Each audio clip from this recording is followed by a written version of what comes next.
All right, guys, welcome back. And we are going on an adventure. Today, we will be reviewing the Adrian Tchaikovsky books, Children of Time and Children of Ruin. Um, we're going to be doing a review of both of them kind of in tandem. And we'll start off with a non spoiler review first for those who haven't had a chance to read it and kind of go over the major themes, what kind of book it is, and what we really liked about it and what you can expect. Um, we have Ryan with us here, and I'm Jake, and we are two of the five Hi, members of. Jake. Hey, Ryan. We are two of the five members of Fantology. Make sure to like and follow us on Twitter and Instagram, and join our Discord for more conversations. But yeah, let's get into it. So, Children of Time, Children of Ruin. How did you like it overall, Ryan? I liked it quite a bit. I don't. I think at Fantology in general, we are a bit more biased towards fantasy content more than science fiction content.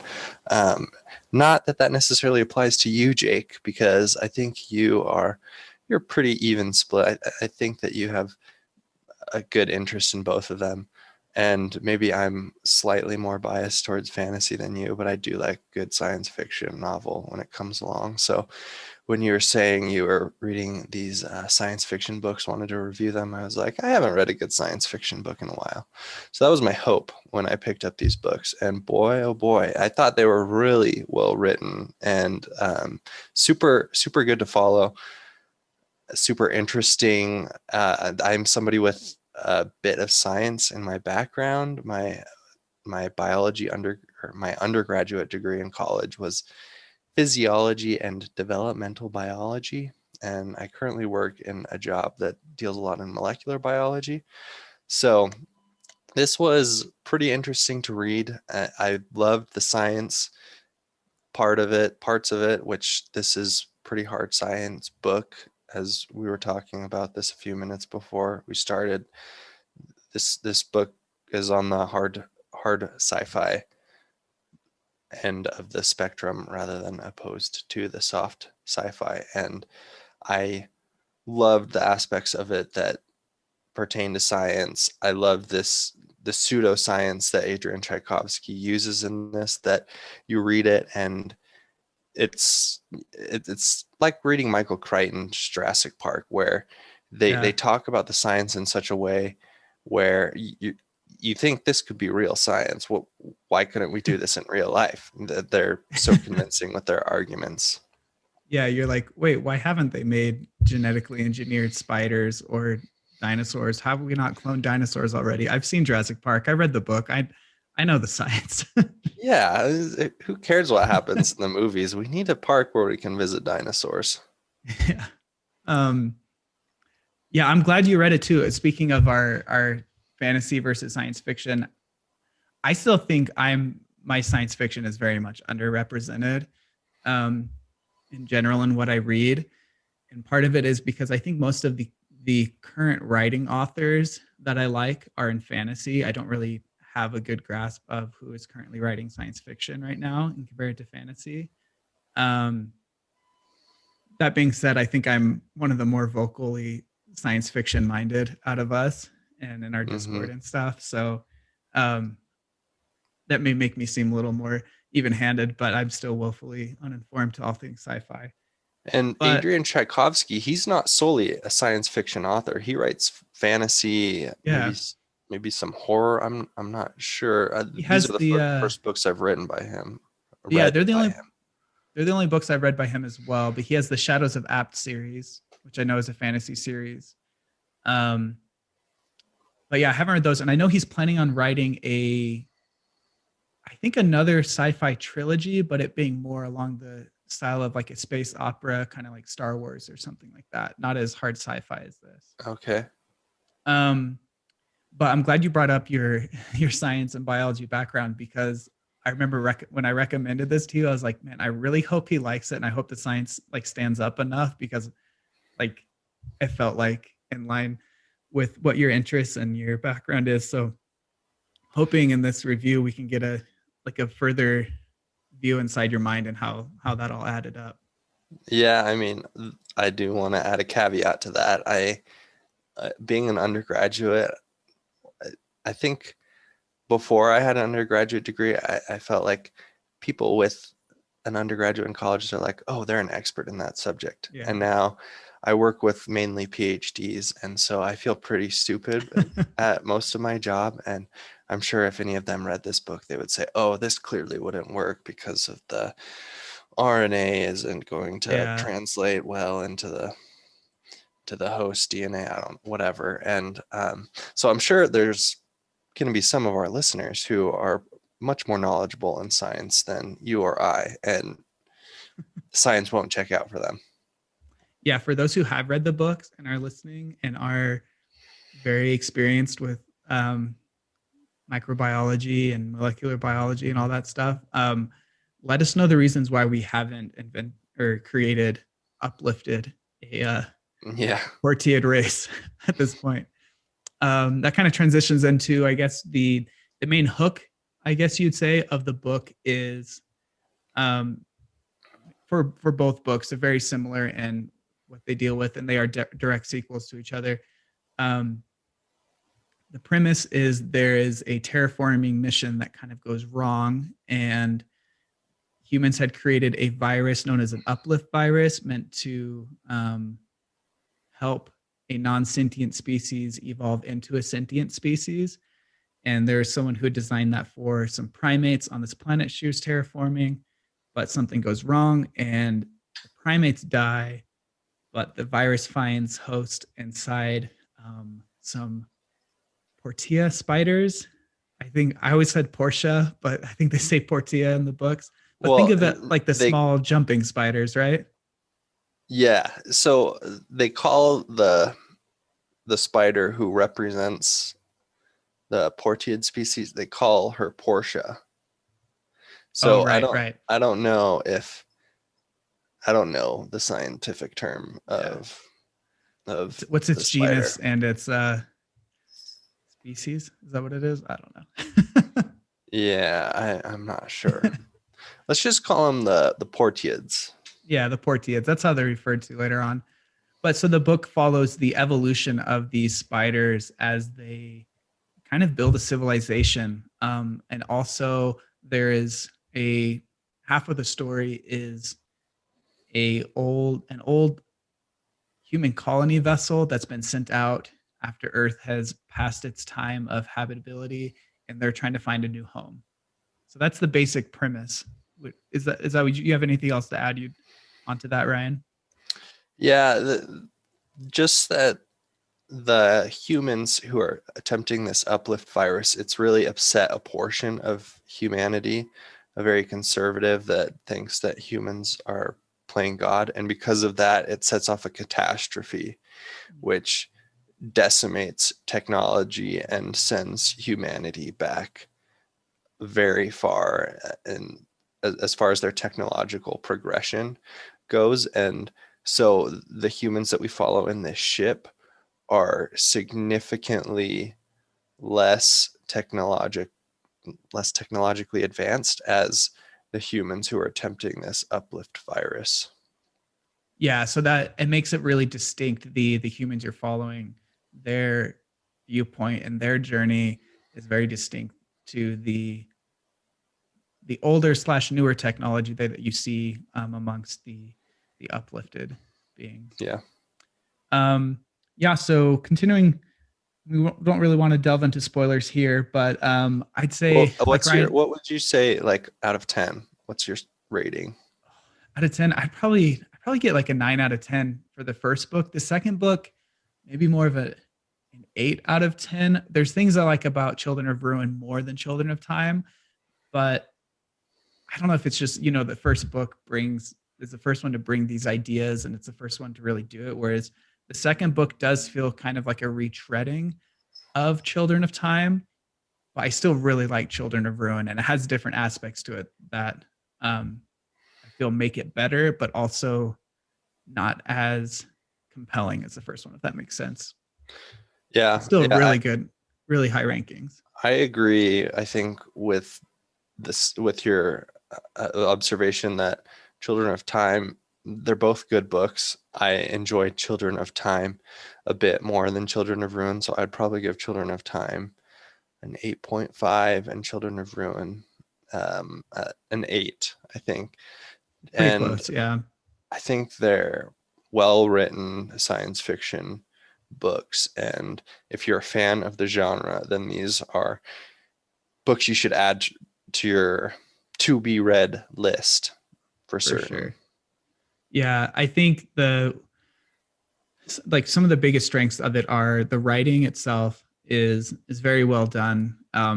It makes even the smallest scenes seem really compelling and interesting and engaging. Um, and the way the science is written, again, Ryan compared it to kind of like a Crichton novel where the science feels very realistic. It doesn't seem like fantastical, but it doesn't get too muddled in with the science. I feel like it's for someone who hasn't really experienced with the subject matter, it does a good job explaining it to you in a way that doesn't get you bored, but engages you more and makes you think like, okay, what are the possibilities going forward here?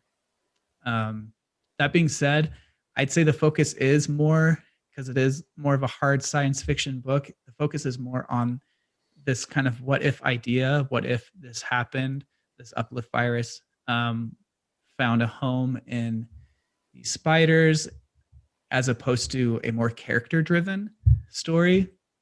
Not to say the characters are bad in any means. I thought the characters are great, but the focus of the book isn't following one character's character arc throughout. It's more about seeing how a society develops and seeing to what lengths humans would go to continue their species. Yeah, definitely. The character arcs are there, but they're much more minor than you would see in especially Ace, an epic fantasy novel. Yeah. So I think that when you read this book, you need to read it going in knowing that you're not going to get too attached to any one character, but you're going to get pretty attached to the story overall and pretty invested. It was a page turner. Yeah, that's how I felt as well. So I was introduced to it via my wife. We started this tradition where we get each other a book every Christmas Eve. And this is one she got for me. And she doesn't really read much fantasy or science fiction. So I don't know how she found it, but I'm so thankful because I just loved it. I read it in like 2 days, like that Christmas break. I got it and just like every moment I had that we weren't doing something with family, I was just reading it. Um, it was really, like you said, a page turner. Although, to your wife's credit, she has read the Stormlight Archive. She's read 1 through 3. She hasn't started book 4 yet. She started her master's program before book 4 came out, and Well, that's it's something I've tried to get my wife to do, and she has refused. I think she read a few pages of the prologue of Way of Kings and said, "This is way too confusing. I have no idea what's going on," and just left it at that. she read Mistborn though. She read Mistborn and she liked it, Yeah, and she started yeah. Mistborn too and just stopped. So, Kind of understandable. I've been trying to get Emily to read the first Mistborn as well, but it hasn't stuck yet.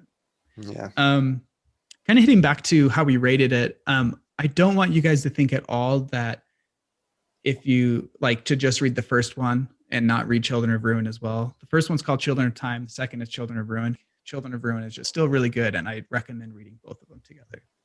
Yeah, absolutely. Um, I guess what else can we expect? What else can you expect if you haven't read this book? There's heavy themes on like the ethics of the science that is used, um, themes of sexism, and how that plays in different societies and civilizations. Big theme of evolution. What else would you say, Ryan?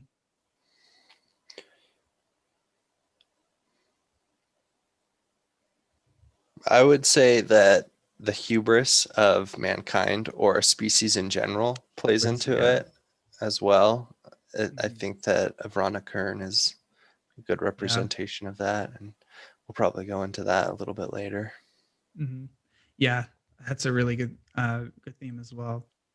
Um, I guess the cons I would say for it are we kind of covered the characters. Like there's not a huge character arc to follow of one person.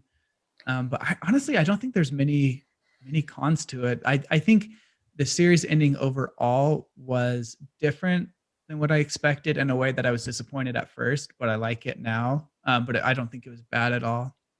Well, one of the things you cautioned me about before was very far into the book, you said that some people found the frequent changes in Uh, perspective and time jarring to yeah, read. That wasn't the case for me. I thought that the book was fast paced enough that I and the writing was good enough that I was pretty well oriented when within a few pages of or lines of a change in mhm. perspective. So I didn't think it was really a con for me, but other people might find that the change in perspective, the change in time, just jarring to read. Yeah, and I think that's a bigger aspect of the first book, Children of Time, than it is Children Yeah. of Ruin. Like it still does happen a little bit in Children of Ruin, but it isn't as prevalent. And I think that's kind of going in line with the title of Children of Time. It's really showing. I think there's lots of ways to interpret that, and we might go into that more in the full spoiler episode. But the book itself spans, I don't know exactly. I feel like it was like 10,000 years. It spans a long time period. I So think I think it's probably 2 to 3 thousand two to years. 3,000. Yeah. Yeah. So expect those viewpoint changes. You know, these are many multiple lifetimes that the book spans. But I think the way it's structured for me, and it sounds like for you as well, Ryan, it was done in a way that it was still compelling, and I was really invested in the characters, but the society as a whole, and just the overall, like, what is the character arc for this human race? What's the character arc for the Portiad race, the spiders, and things like that? Yeah. Um, yeah. Anything else you want to hit on before we wrap up this non-spoiler episode? No, let's get going. Hello again, and welcome back to Fantology. We are still going on an adventure, continuing our review of Adrian Tchaikovsky's Children of Time and Children of Ruin uh, duology, couplet. What would you call that? I think a duology. Duology? I don't know if he's planning on writing more in this world. I don't think so. The way it ended it seemed pretty final in the ending. Okay. Um, Then I but would yeah, call it a duology. duology. Um, yeah. So if you're listening to this episode, hopefully you guys have read the books because we're going to dive deep into spoilers, talk about all the things we liked, disliked, and explore those themes. We talked a lot about the basic themes and ideas in the non-spoiler episode. Of this episode, we want to dive into more of the specifics of that. So let's start. Yeah. So Ryan, thoughts on the series? You read these pretty closely back to back, right? Yeah, I think I read both of them within a period of a week or 2 weeks. And so a great science fiction series. Read it 100% if you're into the genre, especially if you're a fan of hard sci-fi. Also, if you have a science background, I think fans of Michael Crichton should read this book. Yeah. Books, both of these books for sure. The first book, in my mind, was a little bit better than the second book, but that's not taking away at all from the second book. I think that both are very enjoyable to read, and if you enjoy the first, you'll enjoy the second. Yeah. 100% agree. I get definite Andromeda strain vibes. That's from Michael Crichton with the whole uplift virus, and then the those of we. I don't remember what they actually refer to. I think at the end they call it like the not the collective, but like the combiner or something like that. It made me the way they describe it at the end and like the utopia future, the way it ends, with all the species. They have the ants, the shrimp type species, the The shrimp octopus. type species? Yeah, they mentioned at one point that there's on the spider planet, there's an underwater species that they trade with, and Oh, they're like, okay. I can't remember what they call them, but I looked it up and it means like a shrimp kind of, like instead of a portiid or cephalopod, it's a, I don't know. We should, maybe we'll find that, put it in post. But at the end, it mentions that there's like that they were able to uplift them as well, and like they're part of the mission. They mentioned like 5 or 6 species total, including humans. Um, but anyways, they mentioned that virus they encounter in Children of Ruin, that slime mold. They call it like the combiner, and it like travels with them in their brains. And I guess diving right into spoilers, that was one thing that I was a little disappointed with, is the ending itself and how it ended on such a hopeful note, which was, and which is why I think that it's completely concluded. Because I don't think it would have ended in such a like hopeful look at the future if there was room for more stories of conflict. But I guess the reason why I was a little disappointed by that, and in the previous episode of the non-spoiler, I mentioned that it was something that kind of, I wasn't expecting it to end so hopeful, is because the second book, large portions of it feel so much like a horror story, like kind of like an Alien vibe, or Invasions of the Body Snatchers, or The Thing. Definitely. Have you seen The Thing? I Um, haven't, no. um, it's about this, spoilers for The Thing. It's about this crew that are in our Antarctica investigating something, and they come across this life form that can mimic other people, and so they're constantly trying to figure out who is the thing at any given point. Mm.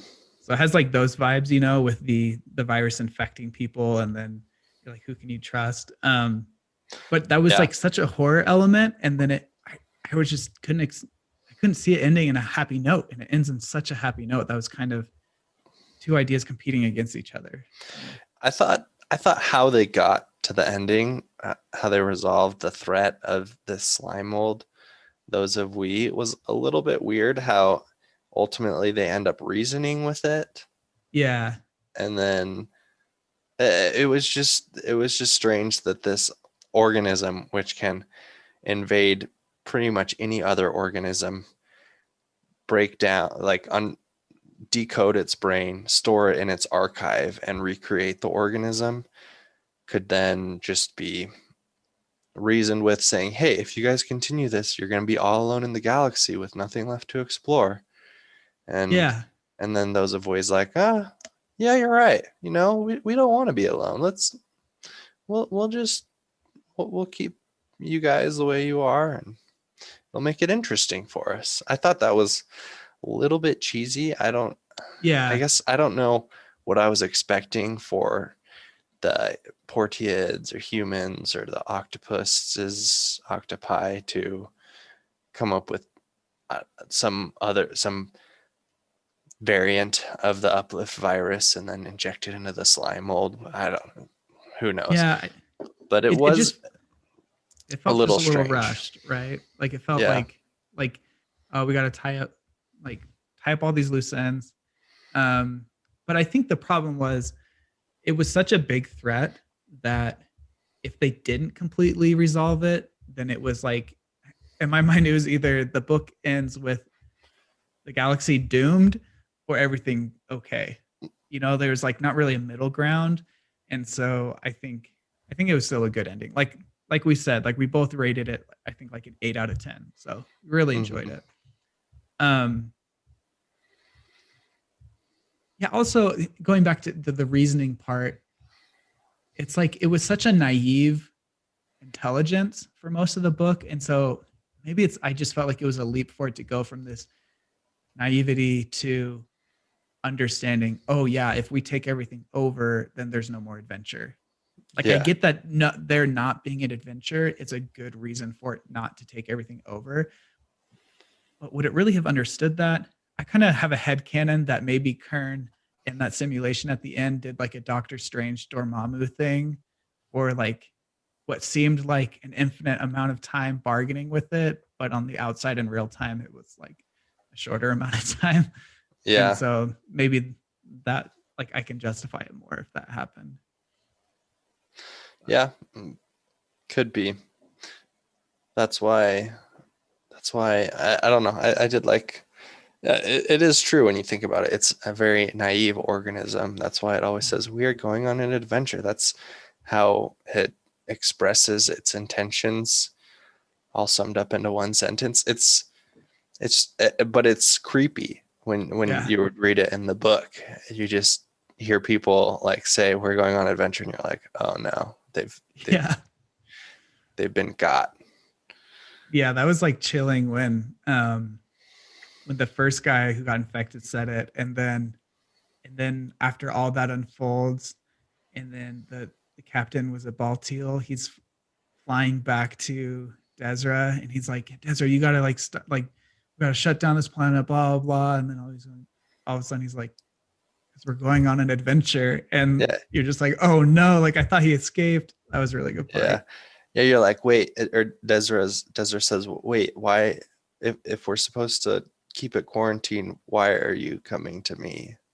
Or something Yeah. along those lines. And then the captain's like, because we're going on an adventure. And you're like, no. Yeah. Yeah. Um, we're kind of starting at the ending. We should start at some of the themes that Yeah. you wanted to talk about from Children of Time.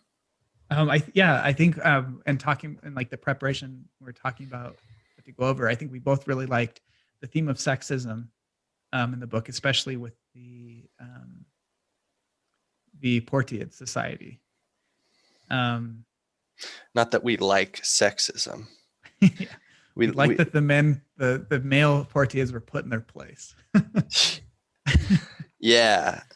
I thought that it was interesting because in many spider species, the female spider will kill and eat the male after mating.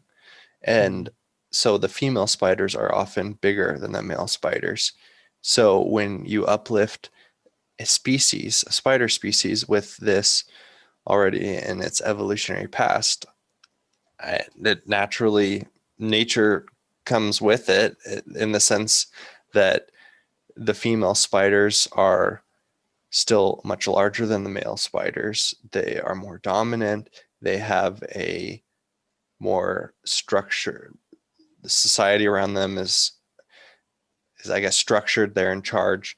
The males are just kind of there to dance for the females, which Yeah, is their mating ritual. And a lot of these male spiders will end up being killed. And as you see the spider society progress more and more, you see more questions being asked about the roles of males and what are they capable of. And you see some males who are actively going out and risking themselves to try and progress, um, reach more of a gender equality, which is, I think, a good, accurate reflection of our own society, mm-hmm. of the gender roles that have been represented in the past until now.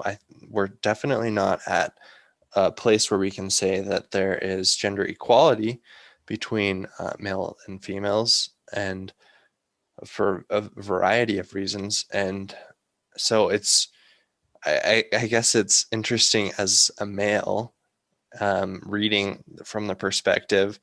It makes me ask more of the question of, well, how would I react if I were in this In Fabian's suppressed, yeah, or shoes. Fabian, if I were in a Yeah, suppressed gender role, how would I try and enact change? How frustrated would I be? And I, yeah, I thought that Tchaikovsky did a good job of showing this society, which is largely matriarchal. And I actually like matriarchal societies for that reason in books. One other one that comes to mind, I don't think you've read, is the Drow Society um, in the Forgotten Realms, oh the no, Dungeons I haven't. The and Drizzt books. Dragons. Yeah, the Drist books. You see, there it's a matriarchal society, and so I love the how the dynamics change Yeah. as you have females becoming the dominant gender, and it makes you reflect more back on your own society. Yeah, I think they do a really good job of there's like such blatant cases of sexism that it's like, oh, that seems so ridiculous. And then you can find things very analogous and maybe not the as blatant ones in our society today, but like 40 years ago, which isn't a very long time, especially when it comes to children of time and children of ruin. That's just a blip. Um, but very like similar things being said, like and like, oh, women can't do that, they don't have the faculties, like just Mm-hmm. unfounded sexism for no other reason that it's just this prejudice and blind spot.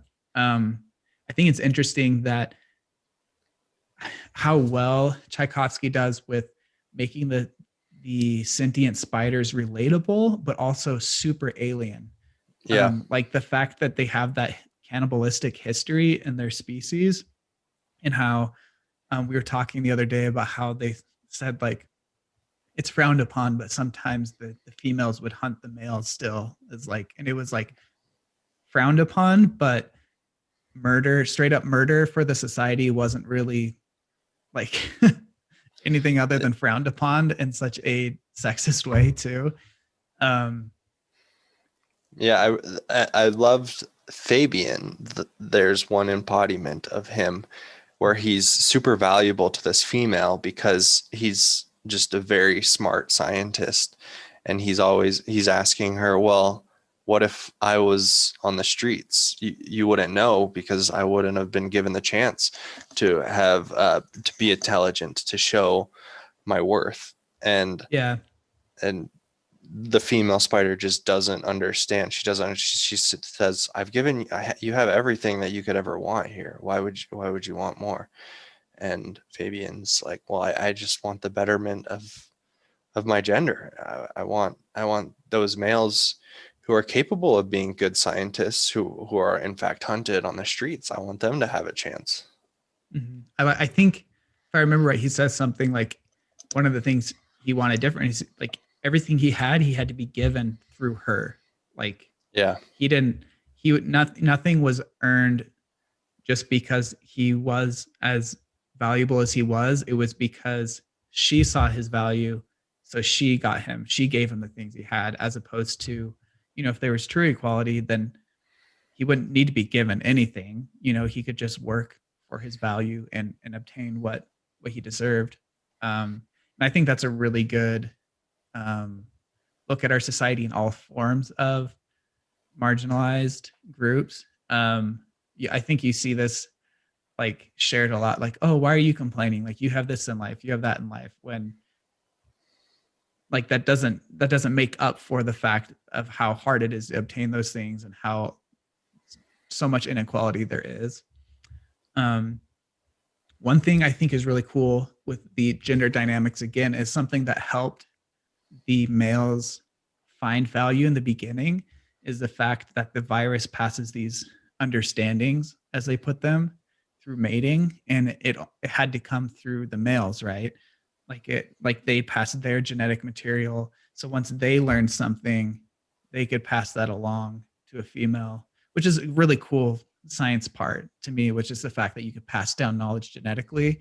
But I think that kind of gave the male spiders a little in to like reinforcing their worth in a kind of begrudging way. Like I remember the part in Children of Time where they first pass understanding from one tribe of spiders to the other tribe of spiders, and like they brought the male along specifically for that, and how he was able to, that iteration of Yeah. Fabian was able to have worth. That might have been the first Fabian, I'm not sure. Yeah, and that's ultimately how Fabian ends up getting leverage over females, is because he Yeah. has this way of training ant colonies to work Mhm. in different ways and reprogramming them so quickly, which ends up giving the advantage to whoever is willing to be on his side, the advantage to whichever nest is willing to give him his own gender, Mhm. his own gender, like or his own family. He kind of wants to be able to control his own family. As a side note, though, I just love how these societies are thought out in unique ways, and because of this this way that males pass on understanding, they you want to it leads to a lot of inbreeding where you have Mm, specific groups of understanding want to keep them within their family, and so you have a lot of inbreeding, which leads to like a greater passing of knowledge, but it also leads to more frail physical infirmities because of the lack of yeah, genetic diversity. yeah. Um, Continuing with the theme of sexism, I thought it was interesting that the human side, and it could be from being, more blind to the human weaknesses, but I feel like the human side sexism wasn't as big of a thing. It was more an egalitarian in its society, the humans on the Gilgamesh in general. And I would have liked to Yeah. see a little more commentary from the humans on the sexism in the spider society, because in Children of Ruin, at that point, the humans and spiders have been together for a few generations at the very least. And so they, maybe two, I don't remember, but like enough time for them to understand the spider society enough and to see those things. And I would have liked to see a little more commentary on that from a human perspective, but maybe it wouldn't have been necessary since we as the readers are already getting that without it being Mm-hmm. explicitly fed to us. Mm-hmm. Um, you ready to move on to religion? Yeah.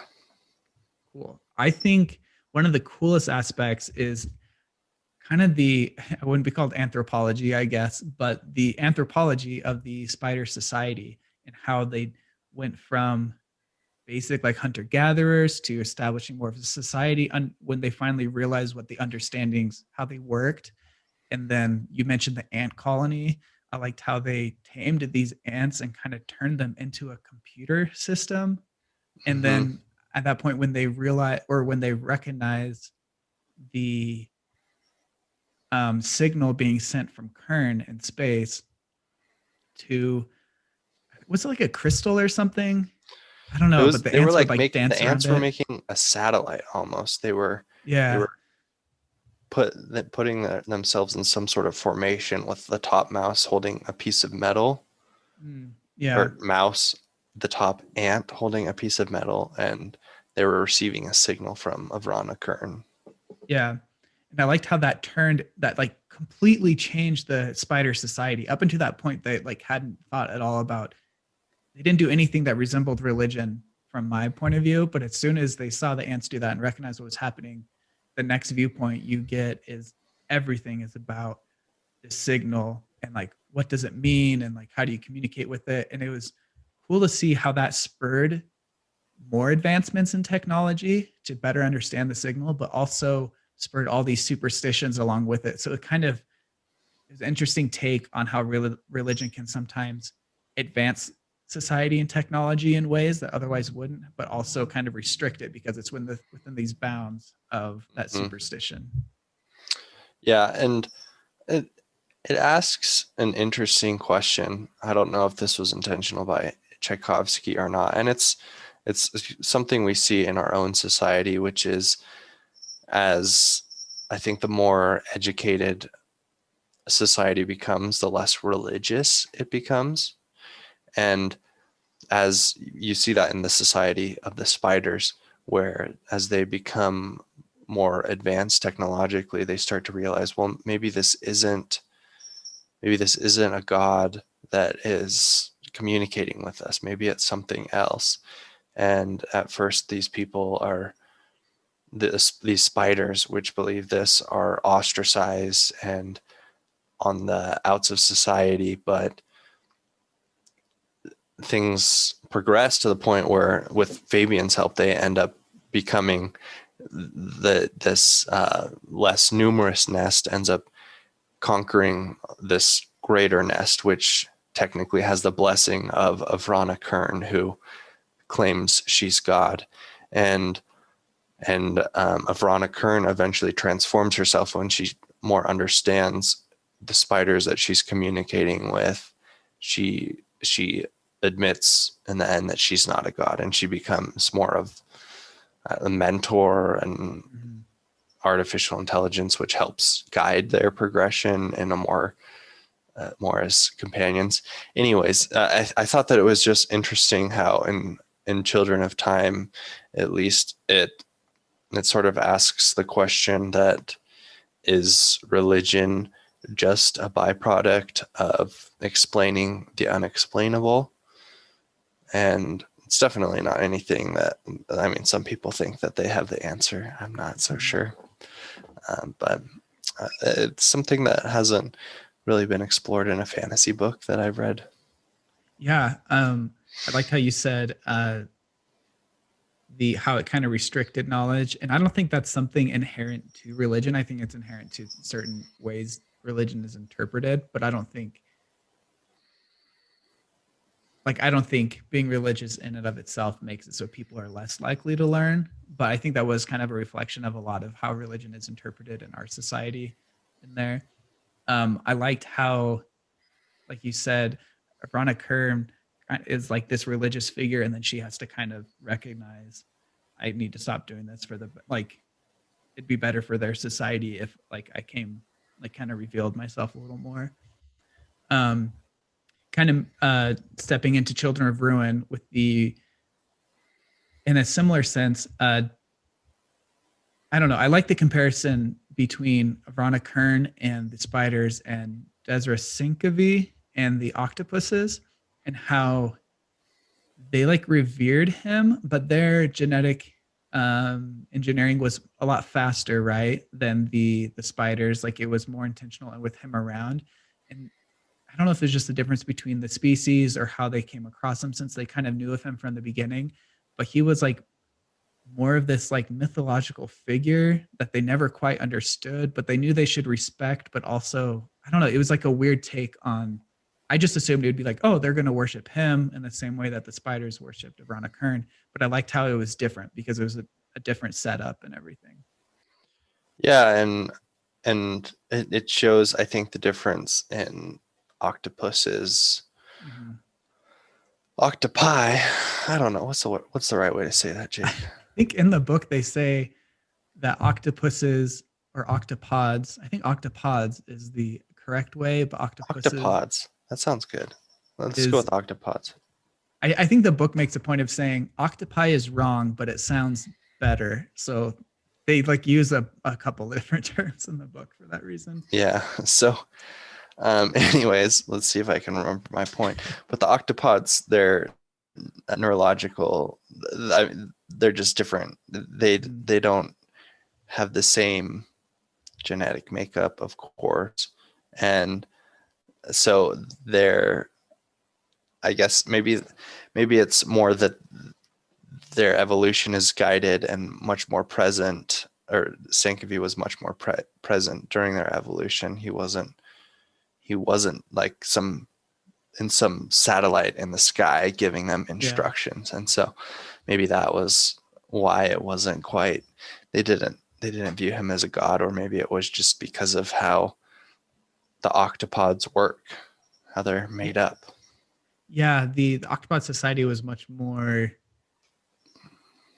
I don't know, really fluid, I guess is the way. It was more about passion. I feel like Odium would have reigned well on Damascus. But it was much more this is what I feel right now. And then, okay, I'm not feeling that anymore. And I thought that was kind of a cool way to take. That's another thing about these books that is just so stellar, is making these hypothetical, how would a civilization based on this type of species develop, with this type of culture ingrained genetically, and how does that develop? I thought that was just so interesting, the differences between the humans and the octopods and the spiders. Mm-hmm.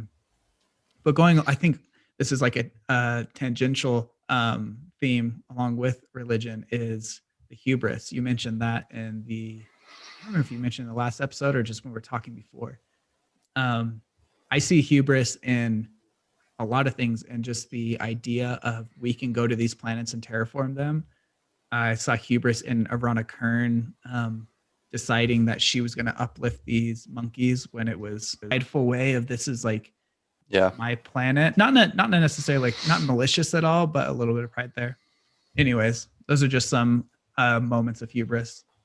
Yeah, well, I think you touched on most of the ones that I was thinking of with, yeah, Veronica Kern. You can, Yeah. the first chapter of Children of Time, you can just see with her, from her perspective, how she thinks of herself as just the smartest person to ever grace humankind, and she knows what's best, and everybody else is almost gets in her way. And as she's, I think, the pinnacle of human hubris, and it blindsides her. She thinks that no matter what, it's going to go according to plan, and then these technological regressionists, I don't remember what they're called, but they end up launching the virus, which screws everything up and leads to all of these all of humanity falling back millennia in time. And I really liked that it talks about a bit about this in Children of Time, and then in Children of Ruin you actually see the result of one of these satellite colonies who terraform on Bald Teal's crew, where they're dependent on their technology and their computer systems, and then they receive the virus, and then everybody just dies pretty much, except for those who were able to reset things on the actual planet. And I think another case of pride in this story is the Gilgamesh, where they think that this planet, Kern's world, is their birthright. They think that they're just going to kill the spiders and take it over at the end. And boy, are they wrong. With the help of Kern, they are just totally dismantled. And that was one of my favorite parts of the book, where the spiders, you're like, oh no, they're killing everyone. They're releasing this gas, which is just, which is killing everybody. And then at the end of the book, you realize that the spiders have just modified the virus to work against the humans who created it. And ultimately bringing like an understanding to them, like a cooperation from this virus. I thought it was a really good way to end Children of Time, was through the use of this virus. The humans used it at first unintentionally on the spiders. Now the spiders use it intentionally on the humans to make them more willing cohabitants. Yeah, that was an unexpected and like a really cool unexpected ending. And now that I think about it, it's pretty comparable to the end of Children of Ruin in terms of ending on such a positive note, to where you think it's going to be this all-out war or something, and then all of a sudden things are calmed, which is kind of similar to Children of Ruin. So maybe I shouldn't be as critical of the ending. Well, I thought it was, I don't know, I thought the Children of Time ending was a bit more more earned. Reasonable. Yeah. More earned, more reasonable. Maybe it was the use of this virus in a hard sci-fi setting that won it over for me. Whereas they didn't really do anything. I guess it probably would have been kind of lame if they had just used the virus against those of we in the second book as well. But I don't know. The reasoning is just, how do you use human reasoning on just an alien? That was a cool thing with the those of we. It was cool that every time they took over a new species or just a new person, they had like a completely different worldview. Like they like evolved themselves, because now they've received all the information that new species or that new person, that new individual has received, and they incorporate that into themselves and become this, like, I don't know, like they level up a little bit. It's pretty cool. I think the Children of Time, like you said, with the gas and the virus, was so well done, and it was a really cool like theme of, I guess, for I don't know, for our society to overcome our struggles, we need to evolve as a species, not physically, but just evolve with our thinking and our priorities and things like that. Yeah. We're less human than spiders. Yeah. Don't hunt our mates yet, but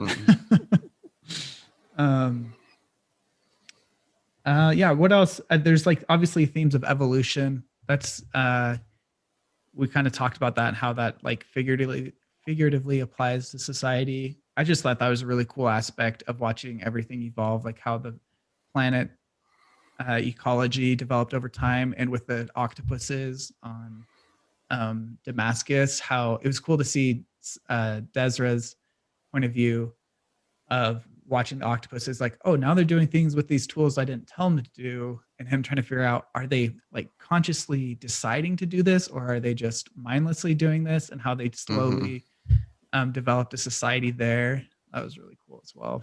Yeah, the spiders, it was very interesting to see the difference in the spiders' evolution and the octopods' evolution. The spiders were, I think, a bit different from humans in the sense that they didn't really destroy the planet so much as work with it. I think with the ants and Yeah. I don't know, maybe they would have gotten to that point if they'd been left to progress. But Damascus is turned, like the oceans are just filled with waste and all of these like partially constructed things that are constructed and then abandoned things that the octopods use. And so it's very, very real mirror, I guess, of human society now, where we are very wasteful and not as concerned as we should be with our surroundings, I guess. Yeah. I liked how they made that difference to where here's an example with the spiders of a really good way to do this. And then I liked how it wasn't just humans are bad and every other like species would be better. It was like very much, how would this species do it? And I think the fact that the octopuses, the octopods developing underwater, they mentioned how hard it would be for a sentient civilization like the shrimp to develop underwater and everything, because you don't really have access to fire and all these other things. The octopods were so dependent on human technology, and they had so much human technology right from the get-go, from the pre-catastrophe technology as well. So that probably played into why they were had created so much more waste. Whereas the spiders, maybe it's because they had like webbing, you know, a lot of their infrastructure was more organic and they could build that themselves without needing to really harvest from their ecology as much. But yeah, it was just cool to see the similarities and differences. Me going into Children of Ruin, I was like, cool, I'm ready to sit down and read basically the same thing as Children of Time, but through the view of octopuses. Like I was down for that, but I was so glad that they did it differently after reading. I'm like, oh, this is like even more interesting, which obviously you don't want to reread the same thing, but it was just interesting to have, oh, how would this be different? And how do these little differences lead to big differences later on?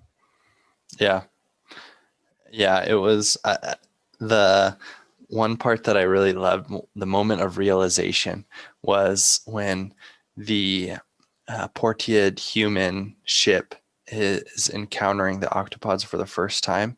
They don't know what they are. They just see these like these ships that seem like they're decelerating super slowly, like they're carrying a large amount of weight. And then it just realized like, that's probably because they're full of water, because they're octopods. And that's how you have to accelerate and decelerate very slowly when you just have so much weight or cargo. And so that was a cool little moment reading the book. Yeah, so many details were paid attention to. I feel like when he was writing this and coming up with the ideas and like how would this work, like he really did his research. From my non-scientific background, it seemed like that. I'd like to hear some opinions from anthropologists or whoever it would be, to see how much of a disadvantage would it be to for starting a major civilization if you were underwater versus on land. Mm-hmm. How much of a impact would that have? Because it seems like, from the way I understand it, like we assume life originated in oceans, right, in the water. So that'd be the start of life, but it seems like that's like a cap for how far you can develop as a society. But Yeah. Jake, I'm interested to hear what your thoughts are on the crew of the Gilgamesh from Children of Time. I know it's been a little bit longer since you've read them, yeah, read the book. I was not a big fan of Mason Holston in the beginning. Not that Mm-hmm. I like didn't like him, but he just seemed kind of like, I'm trying to I think that the the thought that came to mind when I was reading it, it was like some male protagonist from a British show, and it's supposed to be that male everyman protagonist that generally to me comes off as just like this frumpy scrub of a man, and I'm like not interested. I'm not really relatable, like too frumpy or too like disheveled. But then as he went on, like I really liked him. I loved how like the whole storyline for the first half of the book, probably I was like, let's get back to the spiders. I got to see where the spiders are going. Mm-hmm. But I really liked how, as the Gilgamesh's story progressed, I was like, you can just tell how much wearing, like how much time wears on the Gilgamesh throughout, on the people, on the ship itself. And I loved watching Yeah. Holston and Lane and all of them like they're just like every time they wake up they're just like, okay, what do we need to like patch up and jerry rig to keep this going, and like he did a really good job of portraying human civilization on the brink of extinction, just like Mm-hmm. Well, how are they going to keep going. it was interesting how with the spiders, each time you switch back to them, it's like a little jump forward in evolution where you're following characters that have the same names, but they're descendants from like the characters that you were just reading, whether it's Portia or Viola or Fabian.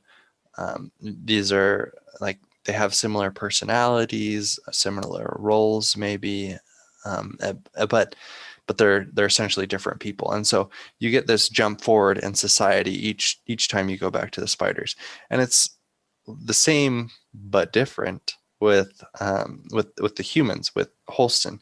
Each time you switch back to him, he's waking up from this cryogenic sleep and he's disoriented, trying to figure out what's going on, what has changed, but it's the same character. And it's the thing that I really like about Holston. I agree. I wasn't super. I didn't like him too much as a character at the beginning, and maybe Yeah, I just got more attached to him as I read his story, and naturally you get more attached to characters as long as you like them. But he was a classicist, which meant that was his role was to study old Earth technology and yeah, decode it, but he gets more and more jaded with this. He just thinks we're just trying so hard to follow this technological scaffold of humanity, which brought us to the brink of extinction, which destroyed our Earth. And if we keep following it so closely, we're going to destroy ourselves all over again. And that's the yeah, conclusion that he comes to. And I think that you see it with the other members of the crew, with Guyen, who's trying to turn himself into an artificial intelligence like Avrana Kern so that he can have some sort of pseudo immortality. And ultimately, it's the end of him. And with, I forget the name of like the head of security, who's oh yeah, ultimately who's ultimately like, we're just going to kill the spiders and take the planet. Like, it's not going to be that hard. We're just going to kill them. I think that's whereas Holston's like, I don't think we should do this. But everybody else, even Lane, is like, this is what needs to be done. And I think it's interesting as Holston, where although his whole career is centered around, I guess, following humanity's folly, he's trying to make a different path for humankind. And as a side note, I did think his romance with Lane was kind of interesting, very different from your cliche romance, where every time at first he's like they just kind of hook up, and he's like, did that even happen? Like, because she doesn't even talk about it later, and each time she's kind of like a little cold to him, or like, I guess maybe not cold, but like sarcastic and dry with him. And then like each time, like I think they get a little bit closer and a little bit closer, and then at the end he learns that she they made a baby together. I'm not gonna say how, but they made a baby, and she like froze it, so it was like one of these embryos stored on the Gilgamesh. So now their genetic progeny is, he's like, I guess, more invested in Yeah. the progression, and it keeps going where it starts to be that Lane, since she's the head engineer, she needs to be awake longer than he does, so she is aging much faster than he is. And so it's interesting to see how time is affecting their relationship. Yeah. I think it's a really like it's a very real relationship. Like you said, it's not very traditional for most um like books you'd read, like fiction books, but I thought it was very well developed and natural and how it comes to be. And yeah, I hadn't thought about that, but it is kind of a turning point in his character when he realizes that they have a baby and like how he can focus on that. I think, I was thinking of, have you seen IT Crowd? I haven't. No. He, who I envision for Holston is the the white guy from IT Crowd. I don't know his name. I've only seen Oh, like 5 episodes, but okay. that's who I envision. Just some like droopy, frumpy looking guy. But anyways, I really liked him at the end, and yeah, that the romance is really good. The idea of a classicist is so interesting. Like, I need to study this old technology because the old technology is like kind of more advanced than theirs, but also that's like everything they're going to come in contact with is this old Mm-hmm. technology as well. That's Yeah. really cool. Um, I guess like kind of coming towards the end. I know we spent a lot of time talking about this.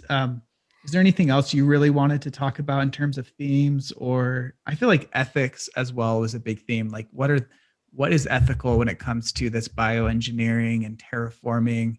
I thought that was a really cool theme that we kind of touched on, but we didn't explicitly say ethics of it. Is there anything else that you'd like to talk about? Well, I mean, as far as ethics go, the question is, just because we can do something, does it mean we should do it?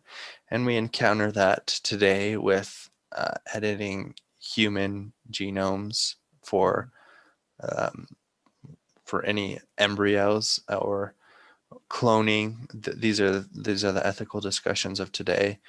Um, and so it's interesting how science brings about these questions that nobody would ever have asked, and science just takes you in these unimaginable directions. Just because we can terraform doesn't mean we should spread our presence throughout the galaxy. Just because we can bestow a greater intelligence on these creatures doesn't mean we should. So Yeah. these are very interesting questions, and those are the things that you love reading, um, is authors ask you this question through a book, and you try and figure it out as you're reading. Yeah, I hadn't thought about this, but kind of in relation, like a like symbolism there is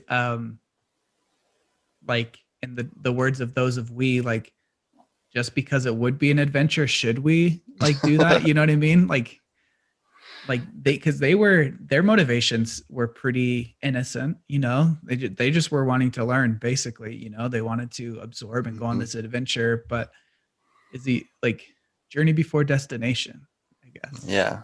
in a word. um, yeah, I guess. Did the narrative structure? We kind of touched on this. Did that bother you at all? I really liked it. I thought it was compelling. The fact that you'd get like bits of each timeline, and you're trying to figure out like, wait, I know this happened. How do we get from point A to point C? Like, what happened at point B? I really enjoyed that. Yeah, I liked it too. I think that that's a credit to the author. I think it would be easy to do that poorly, but Mhm. he he kind of gives you points along a timeline. Each point is a snapshot in Yeah, evolution of spider or the progress of the Gilgamesh. And so as you as you arrive at a new point, you're left trying to draw a line from your last point to the point you're yeah, at to figure out what happened. And he answers some of those questions for you. But I thought he did a pretty good job of. It was kind of a combination of showing and telling. You can't like show everything that has yeah, passed in a short. yeah. Otherwise, it would just take pages and pages. I heard that that was one of the main criticisms of I think Children of Ruin is that there's a lot of like info dumping exposition, Hmm. but I didn't get that feeling while I was reading it. Like it didn't feel like I was anything was being detracted from by that.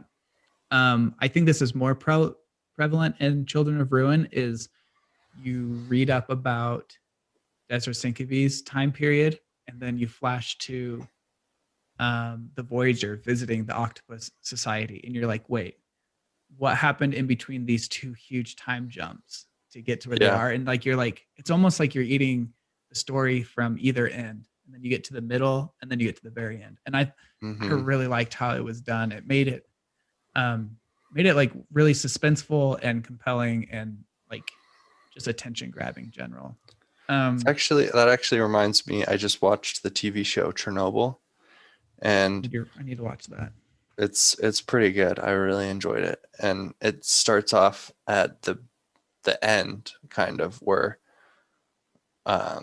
maybe more of the middle. It starts off right with the reactor exploding, and then Mhm. throughout the rest of the series, you're asking yourself, well, how did it happen? And the characters are asking themselves, how did this happen? And then at the end of the show, you go back to the beginning, and those I think that when this it depends on the writing of the show or the writing of the book, but when it's very satisfying when this is when you can pull it off through good writing, being a good author, and I think Tchaikovsky's able to pull it off here. Yeah, it gives the readers an opportunity to try to like it puts more of a mystery there than there initially is, and it helps like pull the readers in by allowing them the opportunity to try to figure it out along the way. Yeah. Um, I guess just to wrap things up on my end, I'd like to just mention a few of my favorite characters and favorite moments. I think top three characters have got to be Fabian. Was it Meshner? I don't know. I listened to it, so I don't like all the characters' names. Could be Yeah. pronouncing wrong. The Fabian in many iterations. I think especially the Fabian in Children of Ruin is probably one of my favorites because we just get so much time with them. And then his buddy Meshner, I think it is, who they're working on that 48 human communication, and then Ronna Kern takes over his mind for a bit, and then he gets uploaded like that Meshner, and then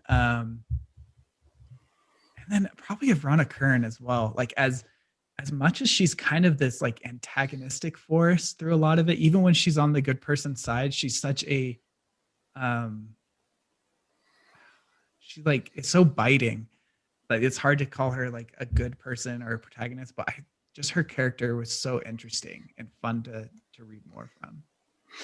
She's very interesting, especially uh, she's the one who really pushes them to go to the those of we Lanti, Yeah, because she's trying to find out if there's something else like her in the yeah. universe, and Another yeah, another which pride is moment.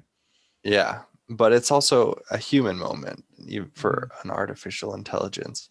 So I think that Avrana Kern was definitely in my top three as well. I think Holston was one of them, and maybe Sankovic. Sankovic, he was, yeah. I I almost thought picked him for my number three, but I didn't want to go 100% from Children of Ruin. he was just he was kind of funny where the Yeah. octopods figured out how to like they basically he had to restart the ship because they were getting Yeah. into everything. He's like, oh crap, like nothing's going wrong. It's and Baltiel's like, what the heck is happening? And he's like, oh, I just need to restart the ship. Yeah. Don't worry about it. I liked when his reaction when the octopuses or octopods first were like, why are we here? Like, what is our purpose? And he was like, what? Are they Yeah. really asking what their purpose in life is? Yeah. Um, Something I'm a little disappointed with the series overall is I wish we'd have got a better personality from the octopods to really latch onto. Like there are iterations of Paul, I think, but I like we don't have like It's not I don't like know. the spiders. Yeah, it's not as fleshed out as the spiders, but there's a lot more going on in the plot of Children of Ruin, so it would have been hard to fit that in. Um, but They were a bit harder for their society was a bit more alien for me to understand where they have just these warring groups of thought and then all of a sudden they pass some threshold and then they all just agree instantly yeah, and they're like, oh yeah, you're right, we'll do that. yeah, the factions of it, like without intervention, that I feel like that society is just doomed to die, right? And that I think that's what they were getting at in the book, just because there's no real cohesion there. Like the spiders aren't as like warm and like loving as like a human society could be. They're more kind of like what's the word I'm looking for? Just utilitarian with everything. But I feel like they viewed their society as a whole as a more cohesive unit, whereas the octopuses were so like they're like the flashing colors of, of an octopus. Um, Mm-hmm. when they first met the octopod ships, I thought it was when they were fighting each other. They realized, oh, they're fighting each other. I thought it must have been um, what like the those of we from their planet had developed a civilization fighting the octopods. That's how I thought. And then you realize no, they're just different octopod factions that are Yeah. like switching sides constantly. Uh-huh. But yeah. Um, Probably my favorite moment from this series is well, I'll do a favorite moment from each book. Favorite moment from Children of Time is probably when they first create the society built around the Irana Kern signal. I thought that was just so interesting to see that culture develop. And then from Children of Ruin, it's got to be the mind melding stuff with Meshner, Mm-hmm. and like when um, either that or when they first encountered the those of we, that was so well done, so creepy. I don't know, I really Yeah. liked it. Yeah, for Children of Time, I was going to pick the spiders, like the special ops spiders, like Yeah. attacking the Gilgamesh and just just kind of manhandling the humans, spider handling the humans. Um, Mhm. and then the security chief, you think he's dead, and he's like, "It's gonna be okay, guys. It's gonna be okay. Like, don't worry." And you're like, "What the heck is happening?" Yeah. Um, because he was infected with the virus, and so that turn of events was super fun to read. And I was going to say in Children of Ruin, I was gonna say the first time they encountered those of we or where they're trying to like help or not Baltiel, the guy who's infected first, and they realize that Yeah. like something's wrong because of how he's acting. It's just so creepy because it's like they're like trying to he's just like breaking all of his like bones and joints like because he's no longer being controlled by like a human that is motivated by pain or Yeah. and then like slowly one by one they're all getting infected in different ways. It's just a very creepy moment of the Mhm. book that had you on the edge of your seat. Yeah, I'd like to see both of these, probably more Children of Ruin, like adapt it into like a visual medium, I think it could be really, really suspenseful. Mm-hmm. I haven't read Children of Time in probably 3 years. So Children of Time in 3 years, which is why I didn't make this connection. But the uplift virus and the those of we virus are so similar. And he must have like pulled from that idea of an uplift virus and then making it sentient, like how at the end, like you said, the security officer, like you think he's being like infected by basically what is those of we and Children of Ruin, right? Like that same idea. I hadn't made that connection, which is probably obvious to those who've read them more back to back. But. I didn't make the connection either, Jake. Don't feel bad. Cool. Well, I think that pretty much wraps up our episode on Adrian Tchaikovsky's Children of Time and Children of Ruin. Make sure to follow us on social media. We got links in the description below. Check out our other podcasts. We're going to probably do more science fiction moving forward. You've read Hyperion, right, Ryan? That might be a good series. It's been a few years. I don't remember it super well, but yes, I have read. We'll try to get more into science fiction. We got tons of fantasy books on the our catalog, so take a look at that. Join us on Discord. Send us your thoughts. Comment below what you thought about the review, what you thought about the books, and join our Discord to continue the discussion there. Thanks, guys. You should also read more Tchaikovsky. Yeah. I really want to read Shadows of Ab now to get more to see how his fantasy is. Yeah. All right, Jake. It's good to talk about it. All right. See ya. Thank you for tuning in to another episode of Fantology. If you'd like to let us know your opinions on all things sci-fi and fantasy, join our Discord. Invites are in the episode descriptions below. If you'd like to support the show, like these fine folks here, you can do that at patreon.com/Fantology_books. Patrons get early access to new episodes, exclusive postings, and exclusive Discord benefits. But of course, just listening and watching and sharing with your friends and family is support enough. Journey before destination all.